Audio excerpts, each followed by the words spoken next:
Applicant for Hong Kong, please tell me about yourself. Good day to all employers of Hong Kong. I'm Justin Faye by Laundry Dad. I'm 31 years old. I'm single with live-in partner. I have 4 children. Their ages are 11, 8, 7, and 4 years old. I am a Christian. I am 4th among the 5 siblings, 1 brother, and 3 sisters. I finished first year college, Bachelor of Science and Computer Science. I work as a local housemaid in Tondo, Manila. For 3 years, I serve 1 elder, 1 granddaughter, and 1 grandson. My duties and responsibilities are taking care of the elder, cooking, cleaning, marketing, and all-around household chores.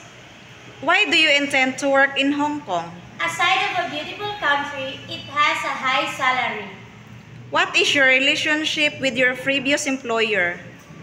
They are very good and they treat me like a family. What are the duties and responsibilities as a domestic worker? I clean all around household chores, I cook, and I do marketing. What are the appliances that you can operate? Rice cooker, heater, burner, electric fan,